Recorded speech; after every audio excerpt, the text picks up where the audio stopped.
We live in the same world, Matthew. Next. Besides, what else are you gonna do with a mind like yours?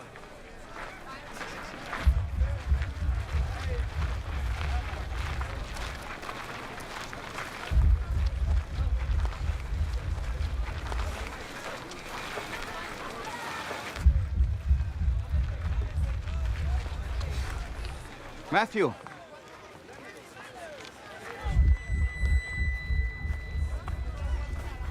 Matthew, son of Alphaeus.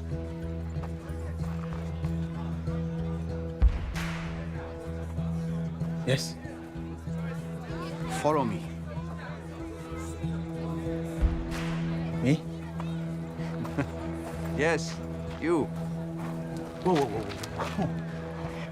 What are you doing? You want me to join you? Keep moving, street preacher. Do you have any idea what this guy has done? Do you even know him? Yes.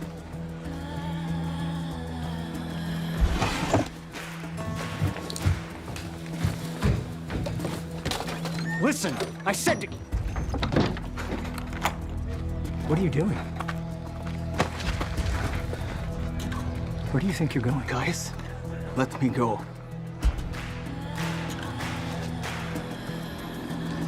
Have you lost your mind? You have money. Quintus protects you. No Jew lives as good as you. You're gonna throw it all away. Yes.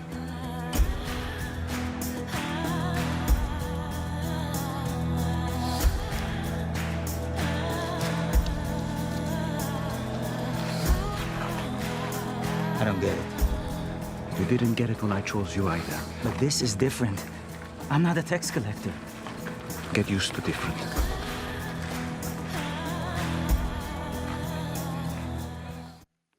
Jesus extends an invitation to Matthew that's unlike any other. It's an invitation that changed his life, it changed history, and the fact that he accepted it was almost just miraculous when you think about it, because Matthew, he was a tax collector, which meant that he was loaded, okay? Back in the ancient days, they were loaded. You know how they got loaded? They got so rich off of the backs of their own brothers and sisters, off of their own people. The Roman government, they'd taken over God's people, and they had recruited Jews to collect taxes from the Jews that they were oppressing. Well, Matthew was one of them, and he was hated. And you saw in that clip from the show, The Chosen. Well, Matthew, he's one of the chosen. He was chosen by Jesus. And the invitation that he extended to Matthew, follow me and be my disciple, he extends to you and to me on this Ash Wednesday today. I'm so glad that you're joining us. I don't think it's an accident that you're here. And this Ash Wednesday, we're starting a new series of messages, and it leads all the way up to Easter, because during the season of Lent, or that's a church word that really it means springtime, but it's the season where we prepare our hearts from now until Easter. 40 days minus Sundays until Easter, everybody. Mark your calendar. Jesus is coming back. It's going to be great. And we're going to celebrate on Easter in 40 days plus Sundays. But what we do between now and then is we prepare our heart for that. We prepare our heart for Jesus to show up in our lives. And so how do we do that? Well, we do that through a churchy word, okay? And the church word is discipleship. Everyone say discipleship. Discipleship. See, Jesus, his invitation to Matthew was, come follow me and be my disciple. You know what disciple means in the Bible? Disciple means student. Student. There's a bunch of students that are sitting here on the front row, part of Power Life Ignition. You guys are Power Life, right? Yeah, so Power Life, our confirmation ministry, they're going to be helping with communion and the ashes that we'll do because it's Ash Wednesday tonight. I'll explain that a little bit more. But like you guys know what it's like to be a student. You go to school and you study. Sometimes you go to school and you study sometimes, and then like there's tests. But good news, like the tests that Jesus has, there's no bubbles, there's no like graphs that you got to fill out. You don't need that. Do you guys still have that calculator? The one that like they made you buy in school? You don't know what I'm talking about yet? Good. Don't worry about it. I don't want to cause any fear about the future. So anyway, it's being a student. Here's a question for you: are you a student of Jesus? I think there's a lot of people, a lot of Christians that say, I believe in Jesus. But are you a student? Do you study him? A disciple, in fact, in the ancient times, a disciple, they didn't have their calculators, but they would have their tablets, and they would be writing down anything that their rabbi would say, their master would say. They would write it all down, and there was this old saying, it said, "May the dust of your rabbi's sandals fall on your shoulders." So that you would be that close, following your master. And over the next 40 days as a church, we're going to dive into some discipleship, becoming a student of Jesus so that we can learn his ways and apply them in our lives and prepare our hearts for Easter. That's what we're doing this Lent. Now, I know what you're thinking, but why are you wearing that thing on your arm, Nick? That's what you're thinking. I get it. I understand. And I will tell you. I will tell you because it just so happens to fit perfectly with this Bible reading. Okay? Here's what we're going to do with the rest of the sermon.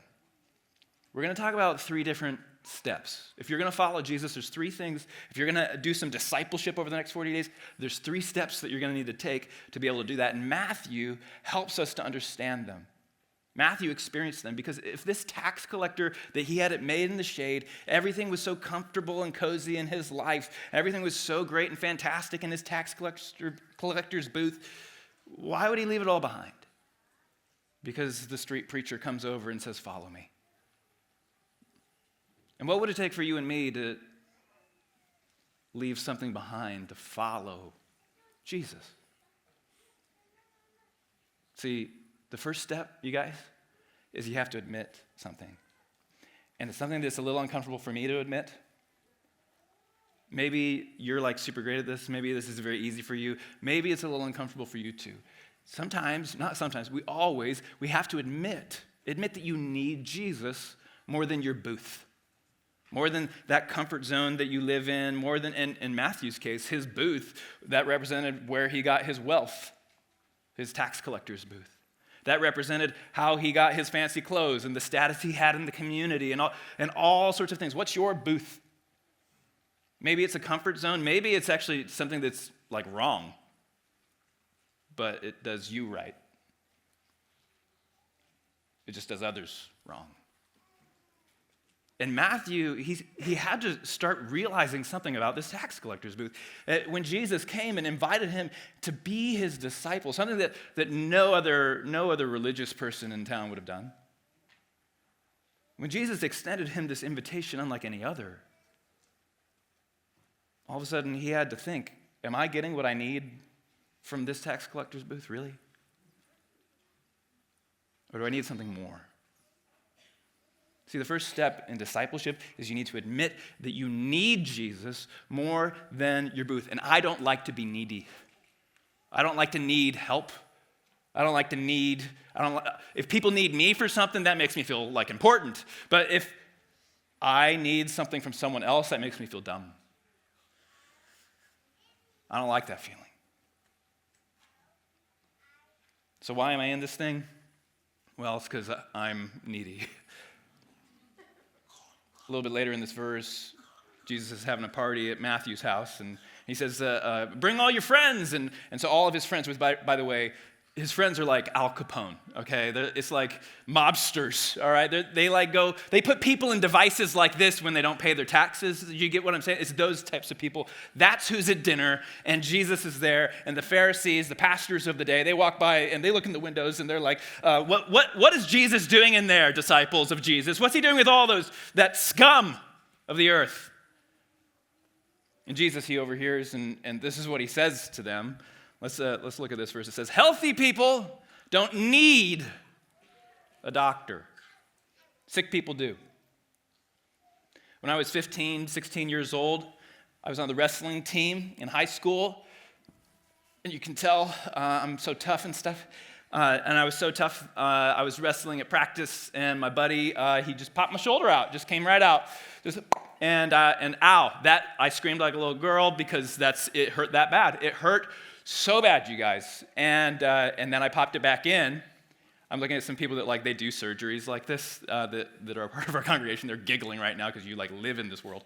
So my shoulder gets popped back in. I'm like, oh no, what am I going to do? And my mom takes me to get some physical therapy, and they do the X-rays and the scans and all the things. And so I complete my physical therapy. Things are looking good. I'm feeling good. And then I don't know how or when, or there's some other situation where my shoulder pops out again. Ah! And I scream, and it's terrible, and it's awful. And so I pop it back in, but now, do I really need to go to physical therapy? I already learned all those exercises. I got those weird little band things, like I got those at home in a closet somewhere. I'll pull those out. I don't need to go see somebody about it. A little bit later, it pops out again. Okay, and so I go through this pattern, and I'm learning to live with it. And eventually, I learned that, I need to put my coat on with the same arm every time just in case, because if I don't, it'll pop out. And then, and by the way, this is after years of my mom and my wife saying, don't you think you should take care of that? And I'm like, no, you think you should take care of that? And that, so anyway, mom, wife, Michelle, you were right the whole time. Anyway, that had to be said publicly, just making amends. Anyhow, then it happened in front of my kids. And it wasn't this shoulder, it was this one. And so I'm like, okay, maybe it's time. Maybe it's time. And so I go in, and I thought that I could just manage it. I didn't need help. I didn't want to go under the knife. I didn't want to pay medical bills. I didn't want to wear one of these. Sleeping in this is, some of you have done this, you pretend to sleep every night. You just pretend to sleep the whole time. And then the alarm goes off, and you're like, I remember setting you, and I waited for you to just start singing to me and whatever. And so this is just what it is right now. One of the things that the surgeon said, they got in there, and they even put this little device in to make sure that this arm doesn't come out, because this is the old injury. They said, usually we don't see him this bad. I was like, okay, maybe I need a doctor a little sooner. Jesus, he goes on in this verse, though. Healthy people don't need a doctor, sick people do. And I have come to call not those who think they are righteous, who think that they're healthy, who think that they can hold it all together in their own strength, who think they got it. But those who know they're sinners. Are you healthy? I'm not talking about your shoulder now, I'm talking about you. Maybe it's your body, but what about your heart, your soul, your relationships, your relationship with God? Are you healthy or are you sick? And it's not so simple, right? But it's so easy, even if it's like, I can handle it. Like, it's not like you're all healthy or you're all sick. So then what we do is we just convince ourselves, I can deal with this. I don't need God to save me or anything like that. Ash Wednesday is the day that we build into the calendar as Christians. We build it into the calendar to remind ourselves, yes, we do need saving. Yes, we do. Yes, we are sinners. And any one of us that doesn't think that we are, just thinking that's a sin. So there you go. You're in the same boat with the rest of us. See, Jesus didn't call people who thought they were righteous. He came to call people like Matthew, who knew that they needed some surgery, who knew that they needed some help. So step one is you have to admit that you need some help, that you need a Savior. And Jesus, he's the one that you want to get. He's the doc you want to see. And on Ash Wednesday, when we remind ourselves that you're dust, God formed you from the dust of the ground. Your body, it's made of the same types of carbon and hydrogen, oxygen, all these elements of the earth. And so you're the dust of the ground, but he's breathed the breath of life into you, and he's formed you into who you are, and he's shaped you to be more than just a pile of molecules. And you're dust, but the dust you'll return. And when we remember this, it sets us free, and it points us to the one who can put us back together, even if there is a bit of a process. So that's the first step. Here's the second step. You remember the first step is you got to admit it, that you need some help. Turn to your neighbor and say, you need some help. Okay, now you need some help saying that, all right? You need some help saying, like, look at him and say it like I've been wanting to tell you this for a long time. You really need some help. Go ahead, tell him right now. Yep, there you go.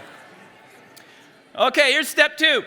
Step two, if you want to start following Jesus and not just believing that he exists or believing that he says what he says about himself is true, but actually following him and being his disciple and experiencing the goodness of following him in your life, here's step two. Are you ready? Step two is you got to leave your booth to embrace your cross. Leave your booth to embrace your cross. What do I mean by that? You got to leave, whether it's your comfort zone, that tax collector's booth, or maybe it's something that's a sin in your life. Now is a great time as we prepare our hearts for Easter, where we celebrate our Savior. Now is a great time to put that aside. Do you know why Christians tend to fast? It's a tradition during the season of Lent. Some of you are like, fast? Like you run fast? Like, what does that mean? Fast meaning that you abstain from something that you normally would partake in. And so whether that's food, some people fast from technology. Like last year, I fasted from social media. That was really great. And does that make me special or holy, or is social media a sin? No. If you are fasting from a sin, you're not fasting. You're just obeying God. Okay? That's just what you're supposed to do. But fasting is where you deliberately make some room to fill it with some space for your relationship with God. And so Christians tend to do that because Jesus, before he went into ministry, he spent 40 days, just like we have these 40 days of Lent, 40 days in the desert, being tempted, fasting, praying. And it set him up to do the ministry that he did. He went into the desert. He went out of comfort and into the desert. And then he went on his mission towards the cross. And so Jesus, as he faced the desert, here's the thing about the desert, you guys. Because the booth is way more comfortable than the desert. Way more comfortable. The booth seems way more rewarding in the short term than the desert. But in the desert, well, that's where you find your cross. The thing that you're bearing right now.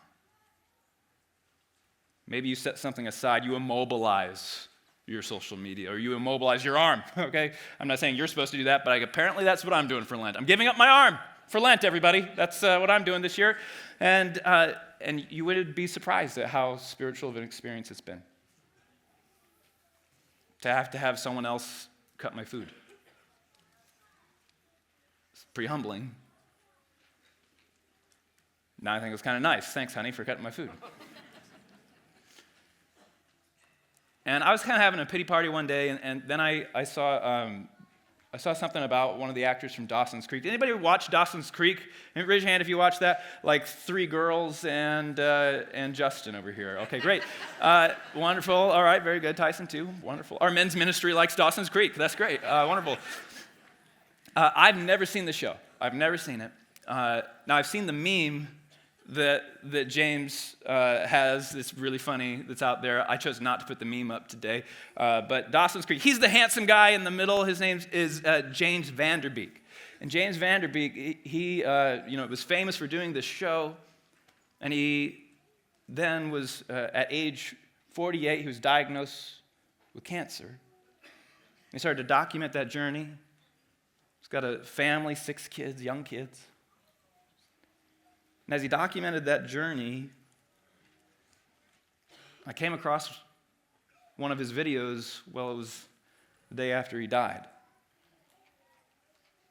And the video, well, it helped me with my cross that I'm bearing. And so I want you to take a look at what James learned from God through bearing the cross of cancer. Through going through the hardest year of his life. Because sometimes, during Lent, maybe we elect to, abstain from something. Maybe we choose to not we're not going to drink soda. Some of the crosses that we bear, we choose. And really what we're doing is we're practicing. We're giving room for our soul to grow and to mature into Christ's likeness. But sometimes the cross that we bear, we don't get to choose it. Sometimes the brokenness of this world chooses it for us. And it still is refining. So I want you to hear it from James. Take a look at what James learned as he started to have his cancer rip away from him the most important parts of his life. How did that cross make his life richer? See if you can learn what James has figured out. It has been the hardest year of my life, and I wanted to share something that I learned with y'all. When I was younger, I used to define myself as an actor, right? Which was never really all that fulfilling. And then I became a husband, and that was much better. And then I became a father, and that was the ultimate. I could define myself then as a loving, capable, strong, supportive husband, father, provider, steward of the land that we're so lucky to live on. And for a long time, that felt like a really good definition to the question, who am I? What am I? And then this year, I had to look my own mortality in the eye. I had to come nose to nose with death. And all of those definitions that I cared so deeply about were stripped from me. I was away for treatment, so I could no longer be a husband that was helpful to my wife. I could no longer be a father who could pick up his kids and put them to bed and be there for them. I could not be a provider because I wasn't working. I couldn't even be a steward of the land because at times I was too weak to prune all the trees during the window that you're supposed to prune them. And so I was faced with the question, if I am just a too skinny, weak guy alone in an apartment with cancer, what am I? And I meditated and the answer came through. I am worthy of God's love. Simply because I exist. And if I'm worthy of God's love, shouldn't I also be worthy of my own? And the same is true for you. Amen, James. You're worthy of God's love. When you follow after Jesus, do you know what you're going to discover? There's going to be hard times. You're going to have to sacrifice some time. You're going to have to change something in your life. You're going to have to give up a sin that you like. Or maybe you're going to have to give up something good so that you can have what's great and what you're meant for. And it's going to feel like a sacrifice. It's going to feel painful. It's going to hurt. Or all of us are going to face our mortality. You're dust, and to dust you shall return, as the Bible says. And James, what he discovered was that you and me, we are the most loved dust in the entire universe. God took the dust that is you and made you because he wanted you. You don't have to have done things right for God to love you. He wants you to do things right because it's right and it's good for you. He wants what's right because he loves you. But even when you did things wrong, or even when you abandoned him, even when you ignored him, even when you treated your life as though you were invincible and everybody else got to be hurt, but you got to be fine, as you went through that whole process, God didn't stop loving you. Doesn't mean that he liked it. Doesn't mean, because you don't earn love from God. You're incapable of it. In our world, we're really concerned about making sure that we convince ourselves that we're lovable when we look around at other people and we wonder if they love us. And some of that comes from our childhood upbringing. Some of that comes from social media. Some of that comes from, good psychology, okay? And there's some things that are great about that, and there's some things that maybe get a little out of balance sometimes. But all of it kind of falls to the wayside when the only voice that matters, the one that made you, the one that took you from the dust and created you, the one that said, I have a purpose for a human being on planet Earth, and it's you. I want you here. And I want to make you, and I don't just want you to exist, and then you believe that I exist, and then we just kind of don't talk.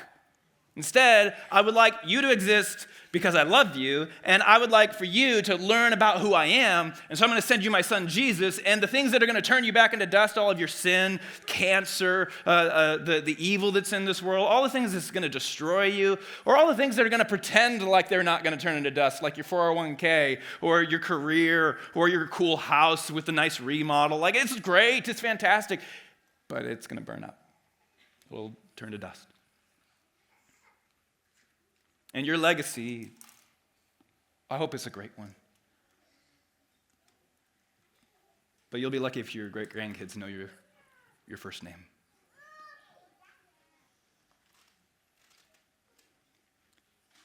The truth is, you're dust. And to dust you'll return. And so God sends his son Jesus into the dust, into the ashes of our life. And he says, come follow me. Be my disciple, and I will show you the way, Jesus says. I'll show you the way to new and everlasting life. The God who makes life out of dust, well, he can make it last forever. So here's the third step, everybody. It's to follow him up close. Turn to your neighbor, and don't get too close to him when you say this, but say, follow him up close. Some of you got real close because you guys are close like that. Others of you, you're like, I don't know the person next to me. I'm not doing anything. I'm just staring forward. Okay, that's fine. That's great. How many of you been watching? Some of you like Dawson's Creek. How many of you watch the Olympics? Do you like the Olympics? Anybody? Okay, yeah. The Winter Olympics have been way more fun for me this year, and it is entirely due to the star of the Olympics, the drones, okay? I think the drones are a major upgrade. It's so cool because they follow all the amazing things that are happening up so close and personal. And now, here's the thing. The Olympics are very different than church. In church, it's so much better to be in person than online. But drones have made the Olympics where it's better to be at home. Like, you get a way better view than if you're in the stands at the Olympics. Come on. You barely even get to see the skeleton go by. Now, I was tempted to say that the reason I'm in this is because I tried the skeleton on 36th Street and it didn't work. But I told one too many bad jokes, and so I'm just like thinking about telling a bad joke, okay? Now, what if you followed Jesus, and maybe you do, but what if you followed him close? Do you think maybe you get a new perspective? Do you think maybe you get a different view? I don't know what some of you are thinking. You're like, wait, if I follow him close, do I have to hear that weird drone noise? No, you don't. There's no drone noise, okay? But some of you remember growing up watching the Winter Olympics, and you're like, cool, they did a jump. That's neat. Now, I'll be honest, I still watch the thing where what's that called? Curling, okay? I don't know what's going on. Like, it looks like a very big bar game on ice. I don't know. It's just like, I don't know what it is. And anyway, but like some of the stuff is like, wow, they're going faster than my car. This is amazing what they're doing. And then to have by the way, those drones, they're $150,000 a piece. It's crazy. All to get up close and personal. What if your walk with Jesus looked a little more like, well, the footage from the Olympics this year? Take a look and see if you don't like the angle that you get in the 2026 Drone Olympics.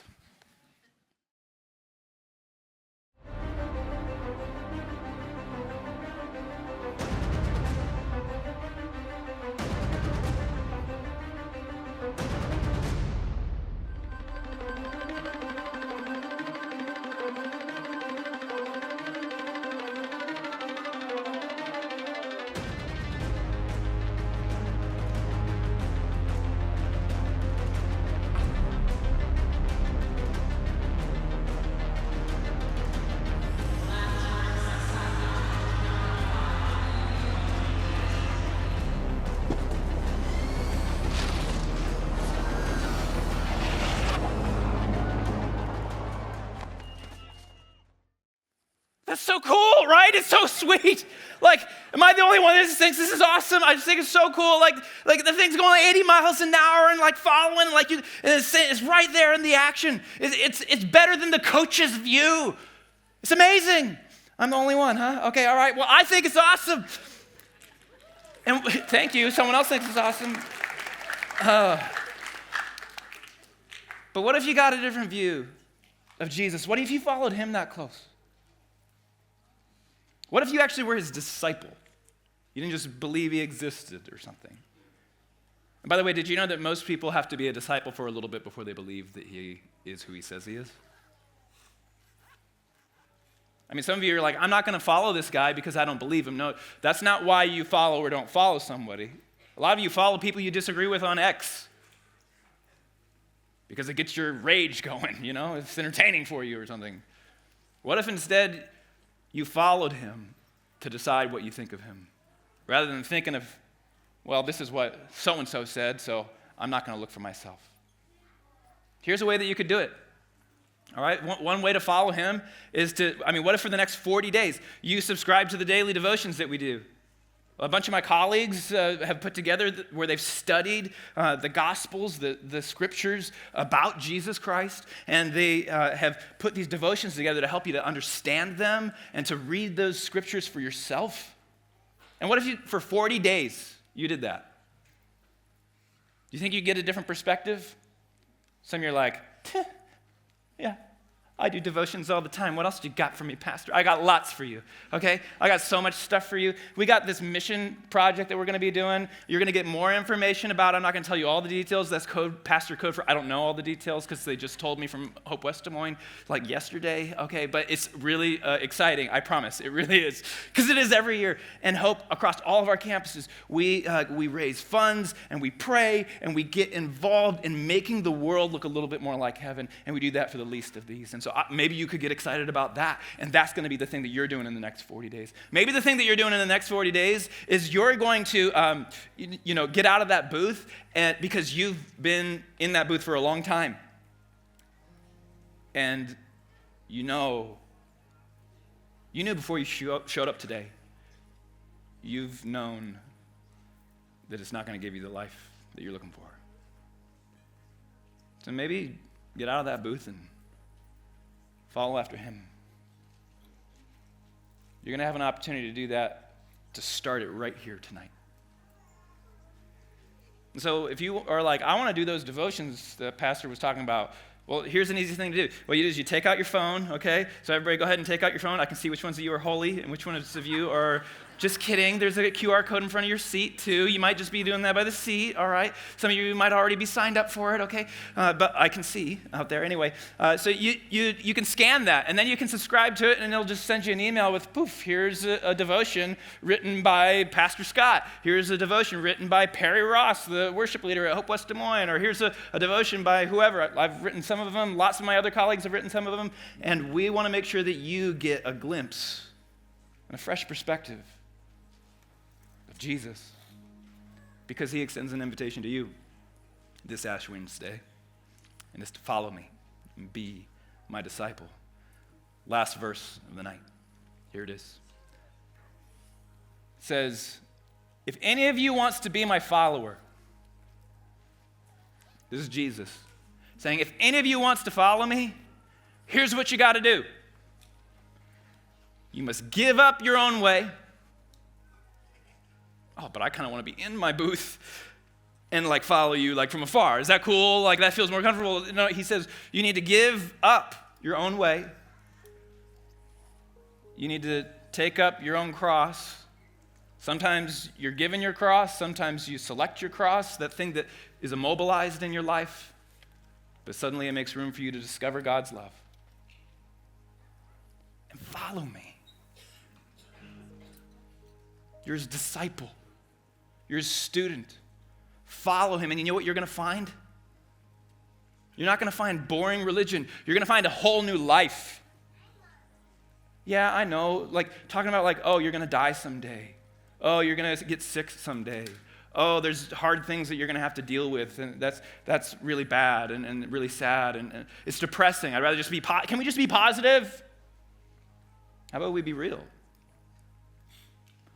Because when you face those things with your rabbi, your master leading you, all of a sudden, well, you start to see where he's leading you. It's a new life. By the way, do you know who wrote this? Jesus said it, but you know who recorded it? Matthew, the disciple, the tax collector. Any of you, if any of you wants to be my follower, give up your own way. Take up your cross. Follow me, Jesus says. So here's how we're going to do it right here, right now. In just a moment, we're going to enter into a time of communion. We have some Power Life students that a couple of them are looking at me like, I'm so scared right now. Like, no, you're good, you're great, it's going to be awesome because God's got this. This is God's meal, all right? But they're going to be serving you communion tonight. But they're also going to be doing the imposition of ashes, which is a fancy church word that means we're putting ashes on your forehead. And those ashes, what that means is that you are dust. You were made from dust, and you're the most loved dust ever. That Jesus Christ would come into the earth and put on flesh, die on a cross, so that your dust could live forever with God. That your dust could be resurrected with Jesus Christ. So, what will happen is ushers will dismiss you row by row, and you'll come down, and we'll be singing songs, and someone's going to put those ashes on your forehead, kind of like mine are from the noon service today, and they're going to say, remember your dust, and to dust you'll return. Good news, though. Right after that, do you know what you get? You get communion. You get to receive the body that was broken for you, and the blood that was poured out for you so that you can live forever with him. So follow him. Be his disciple and hear the words of God's promise. It was on the night in which Jesus was betrayed that he took bread. He broke it and he gave it to his disciples, saying, take and eat. This is my body. It's broken for you. Do this in remembrance of me. After the supper, Jesus took the cup. He said, this is the cup of the new covenant, which is the new deal. The deal where my blood is poured out for you and for all people for the forgiveness of sins. Do this as often as you drink it in remembrance of me. So I want to invite you to stand together, and as you do, the ushers and all the communion servers, they can be moving into place. But we're going to say our table grace. We're going to say the Lord's Prayer, and I'll give you a few more instructions. The words will be on the screen. Our Father, who art in heaven, hallowed be thy name. Thy kingdom come, and thy will be done, on earth as it is in heaven. Give us this day our daily bread, and forgive us our trespasses, as we forgive those who've trespassed against us. And lead us not into temptation, but deliver us from evil. For thine is the kingdom, and the power, and the glory, forever and ever. Amen.